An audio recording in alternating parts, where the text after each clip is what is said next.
तो कैसे हैं आप लोग? उम्मीद है आप सभी लोग अच्छे होंगे और अच्छे से अपनी पढ़ाई को कर रहे होंगे। आज हम लोग पढ़ेंगे भौतिक विज्ञान। भौतिक विज्ञान का बेसिक पढ़ेंगे। अगर हम इस बेसिक को नहीं पढ़ेंगे तो चाहे क्लास 9th हो या फिर क्लास 11th हो, उसको पढ़ने में थोड़ी बहुत कठिनाई होगी। और हम इसको पहले जान लेते हैं। पहले हम इसमें क्या जानेंगे? पहले जानेंगे दूरी, कि दूरी क्या होता है। क्या जानेंगे? दूरी। दूरी जानेंगे। और क्या जानेंगे? विस्थापन। क्या जानेंगे? विस्थापन। देखिए, दूरी जानेंगे और विस्थापन जानेंगे। तुरंत दोनों साथ में ही जान लेते हैं, उसके बाद आगे बढ़ेंगे। देखिए, मान लीजिए आपका हाउस है, मतलब घर है। क्या है? हाउस। क्या है? हाउस है। और ये आपका स्कूल है। क्या है? स्कूल है। स्कूल है, ठीक। अब आपके घर से स्कूल तक जाने का रास्ता यहाँ से यहाँ तक है। फिर आपके घर से स्कूल तक जाने का रास्ता यहाँ से यहाँ तक है। फिर आपके घर से स्कूल तक जाने का रास्ता यहाँ से यहाँ तक है। इसकी दूरी 20 मीटर है, समझ लीजिए। इसकी दूरी है 10 मीटर, 15 मीटर, 15 मीटर। और इसकी दूरी है 5 मीटर, ठीक। अब देखिए, पहले जानिए इसमें सबसे कम दूरी किसका है? इस वाले का है, मतलब सीधे वाले का है। सीधे वाले का है। देखिए, पथ की, किसकी? पथ की न्यूनतम दूरी। क्या? न्यूनतम दूरी क्या कहलाता है? विस्थापन कहलाता है। क्या कहलाता है? विस्थापन। पथ की न्यूनतम दूरी क्या कहलाती है? विस्थापन। यह कम से कम दूरी है कि नहीं है? है। अब देखिए कि यह 20 मीटर है, 15 मीटर है, मतलब सब देख लीजिए, सब है कि 20 मीटर 15 मीटर। इसमें नहीं देखना है, इसमें क्या देखना है? यह पथ की लंबाई है कि नहीं है 20 मीटर है कि नहीं है। तब देखिए, जब यह 20 मीटर है, इसका दूरी का क्या हो गया? पथ की लंबाई। क्या? पथ की लंबाई को क्या कहते हैं? पथ की लंबाई को दूरी कहते हैं। पथ की लंबाई को दूरी कहते हैं। देखिए, न्यूनतम दूरी को विस्थापन कहते हैं और लंबाई को क्या कहते हैं? दूरी। पथ की लंबाई को दूरी कहते हैं और पथ की न्यूनतम दूरी को विस्थापन कहते हैं। हो गया। अब देख लीजिए, चाल क्या होता है, वेग क्या होता है। चाल, अब चाल को समझ लीजिए दूरी से। किससे? दूरी से। और वेग को समझ लीजिए विस्थापन से। किससे? विस्थापन से, मतलब वेग को। अब देखिए, इसके और इसके परिभाषा में सिर्फ एक ही अंतर है। अब ध्यान से सुनिए क्या अंतर है। एकांक समय में चली गई दूरी, एकांक समय में चली गई दूरी क्या कहलाती है? चाल कहलाती है।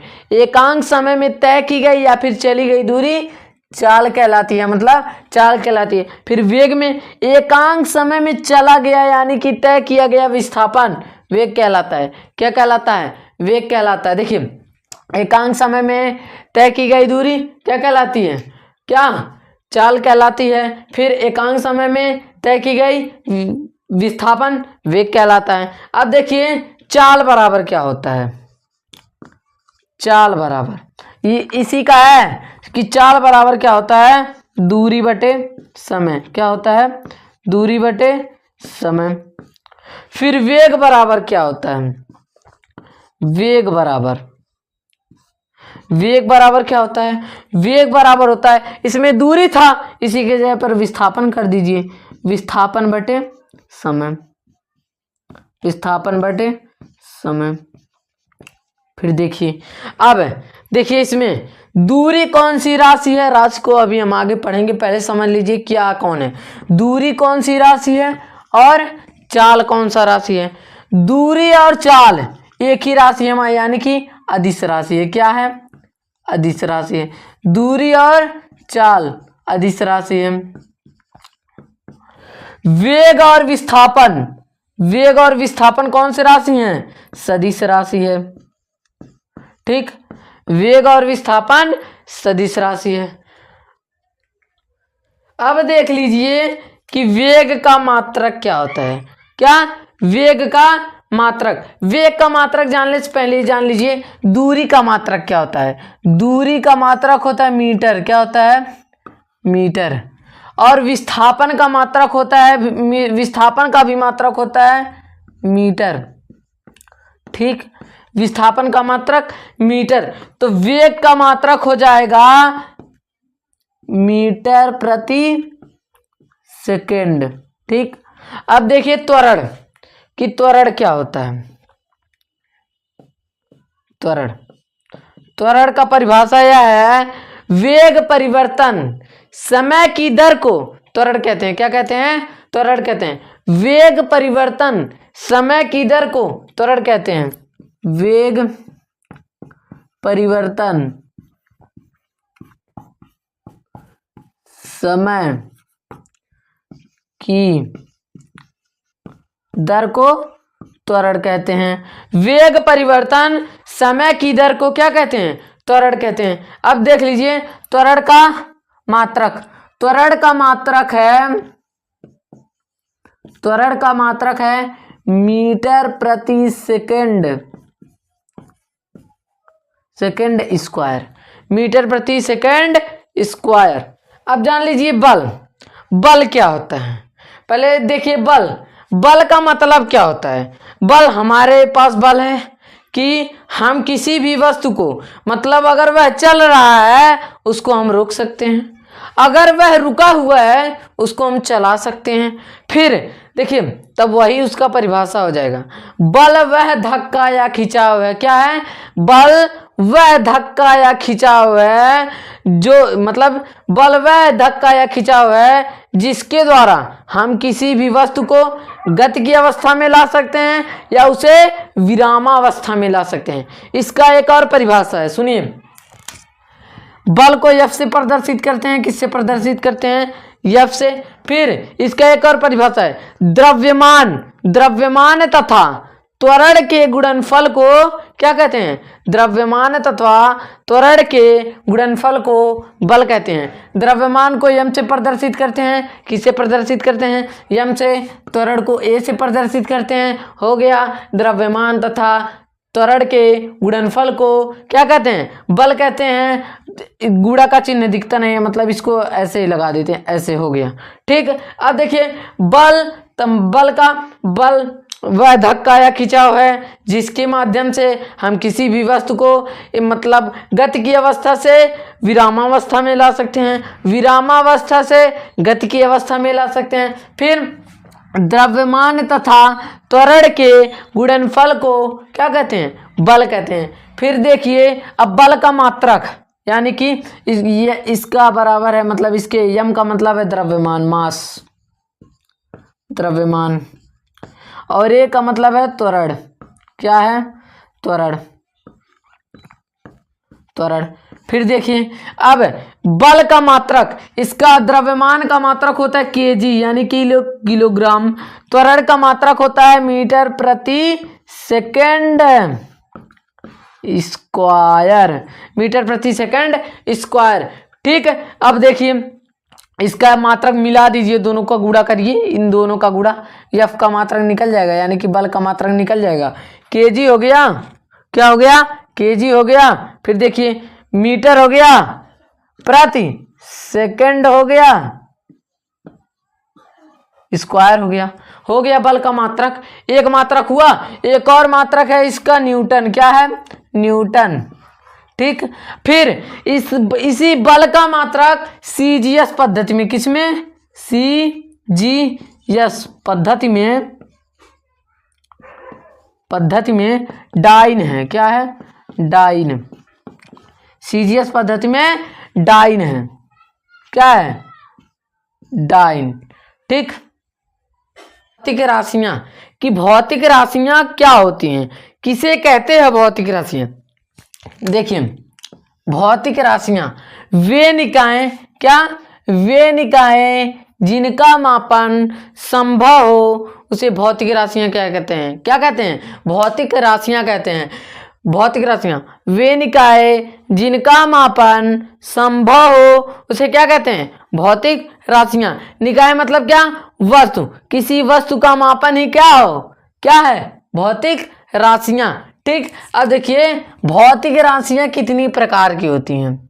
भौतिक राशियां कितनी प्रकार की होती हैं? कितनी प्रकार की नहीं, मतलब कितने आधार पे बांटा गया है। आधार है, क्या है?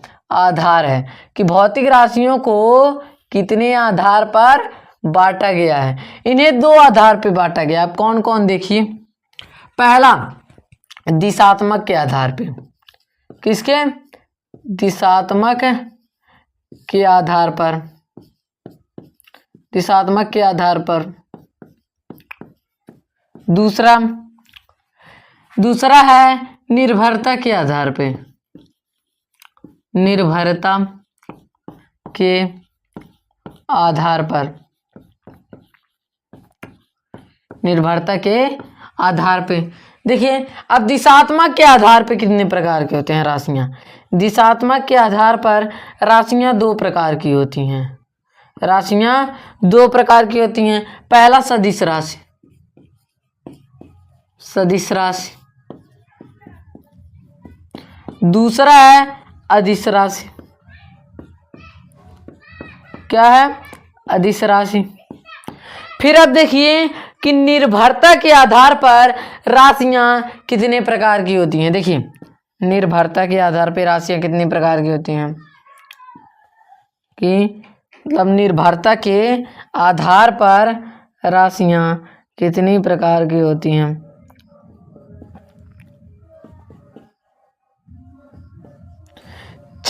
तीन प्रकार की होती हैं। कितनी प्रकार की होती हैं? तीन प्रकार की होती हैं। पहला मूल राशि। क्या? मूल राशि। दूसरा है व्युत्पन्न राशि। क्या है? व्युत्पन्न राशि। ठीक, अब देखिए तीसरा है पूरक राशि। क्या है? पूरक राशि।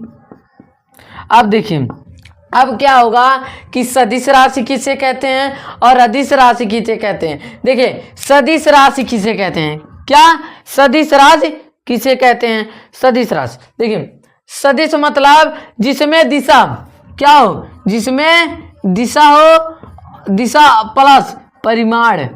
दिशा प्लस परिमाण यानी कि जिसमें दिशा और परिमाण दोनों, उसे क्या कहते हैं? सदिश राशि कहते हैं। जैसे बल था, वेग था, विस्थापन था,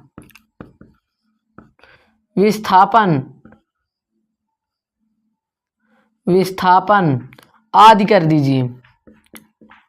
फिर देखिए अदिश राशि। अदिश राशि में दिशा नहीं पाया जाता, केवल परिमाण पाया जाता है। क्या पाया जाता है?